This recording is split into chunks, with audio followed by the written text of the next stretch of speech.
చెప్పి ఇంటర్నేషనల్ వేదికగా ఇంటర్నేషనల్ లెవెల్లో జరిగేటటువంటి మార్చి 8 మహిళా దినోత్సవం ఈ మంత్లో ఉంటుంది. నిజంగా ఆ రోజు సంబరాలు చేసుకుంటాం మేమందరం లేడీస్ ఎప్పుడు.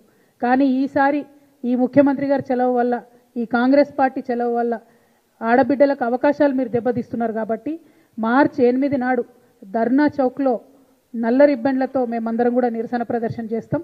ఈసారి సంబరాలు చేసుకోము మేము. ఎందుకంటే చదువుకొని కష్టపడి పోటీ పరీక్షలకు ప్రిపేర్ అయ్యి కుటుంబాలను వదిలిపెట్టి నిద్రాహారాలు మాని ప్రయత్నం చేసేటటువంటి ఆడబిడ్డలందరికీ కూడా జీవో 3తో మీరు అన్యాయం చేస్తున్నారు. కాబట్టి జీవో 3 రద్దు చేయాలని చెప్పి మహిళా దినోత్సవం నాడు ధర్నా చౌక్లో నల్ల బ్యాడ్జీలతో భారత్ జాగృతి ఆధ్వర్యంలో పెద్ద ఎత్తున నిరసన ప్రదర్శన చేస్తాం. పొద్దున 11కి మొదలు పెడితే 4-5 గంటల వరకు కూడా ఈ నిరసన ప్రదర్శన ఉంటుంది. కలిసి వచ్చేటటువంటి బుద్ధుజీవులందరినీ కూడా మేము ఆహ్వానిస్తూ ఉన్నాం. ఇది మహిళలకు విద్యార్థులకు జరుగుతున్నటువంటి అన్యాయం. చాలా మందికి ఇందులో టెక్నికల్ అంశాలు అర్థమైతలేవు. రోస్టర్ పాయింట్ తీసేసిండ్రు, హారిజాంటల్ రిజర్వేషన్, వర్టికల్ రిజర్వేషన్ అంటే టెక్నికల్ పాయింట్స్ అర్థమైతలేవు.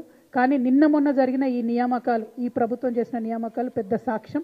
626 ఉద్యోగాలు నింపితే కేవలం 77 ఉద్యోగాలు మాత్రమే ఆడపిల్లలకు వచ్చినాయి. వాస్తవానికి 33% రావాలి, కానీ కేవలం 77 ఉద్యోగాలు మాత్రమే ఆడపిల్లలకు వచ్చినాయి. ఇప్పుడు రేవంత్ రెడ్డి గారు చాలా గర్వంగా ఇవాళ మళ్ళా మేము ఒక 5,000 ఉద్యోగాలను ఇస్తూ ఉన్నాం. అందులో టీచర్సు, కానిస్టేబుల్స్, మెడికల్ సిబ్బంది ఇవన్నీ కూడా మేము ఇవాళ నింపబోతూ ఉన్నామని చెప్తున్నారు. నిజానికి ఈ ప్రభుత్వం వచ్చిన తర్వాత Singareni, nursing staff officers, police, fire, transport, excise, jails ఇవన్నీ కలిపి 28,000 ఉద్యోగాలు ఇప్పుడు నియామక పత్రాలు ఇచ్చినారు. కానీ తెలంగాణ ప్రజలందరి దృష్టికి తీసుకొచ్చేది ఏంటంటే ఈ 28,000 ఉద్యోగాలు కూడా కేసీఆర్ గారి ప్రభుత్వంలోనే నోటిఫై అయినాయి, అప్పుడే పరీక్షలు అయినాయి, అప్పుడే రిజల్ట్ వచ్చినాయి. నియామక పత్రాలు మాత్రం కాంగ్రెస్ ప్రభుత్వం ఇస్తుంది. సో మీరు ఏదైతే సంవత్సరంలో 2 లక్షల ఉద్యోగాలు ఇస్తామని చెప్పినరో ఆ 2 లక్షలల్లో ఈ 28,000 తీసేయాల్సి ఉంటుంది. ఈ ప్రభుత్వం వచ్చినాక ఇచ్చినటువంటి ఒకటే ఒక నోటిఫికేషను డిఎస్సి నోటిఫికేషను, అది 11,000కి ఇచ్చిండ్రు. గ్రూప్ 1 నోటిఫికేషను ఇదివరకే ఉన్న 500 ఉద్యోగాలకు ఇంకొక కొత్తగా 63 ఉద్యోగాలు కలిపి కొత్త నోటిఫికేషన్ మళ్ళీ ఇచ్చిండ్రు తప్పితే ఇంకొకటి కాదు.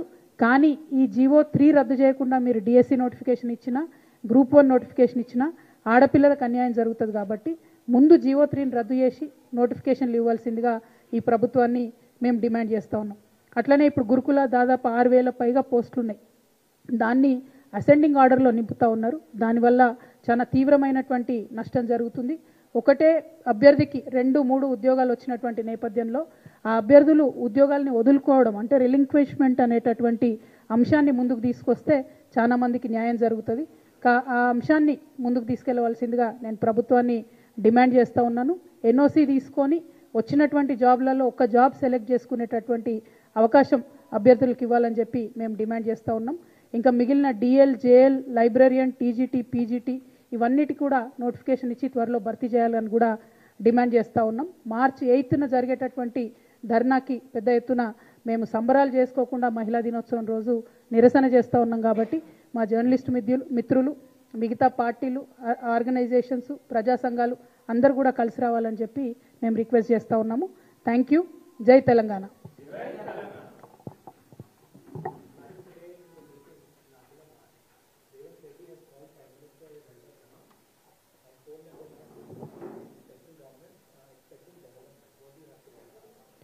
Well, this, Honorable Chief Minister calling Honorable Prime Minister elder brother is a very good practice.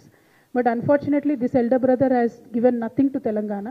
There was 0 rupees given to the budget in Telangana, and that time the Chief Minister never reacted, Telangana Chief Minister. Now he is calling the Prime Minister elder brother. This only exposes the political nexus of both BJP and Congress party. We've always been trying to highlight this fact that BJP and Congress constantly are working against the interest of Telangana.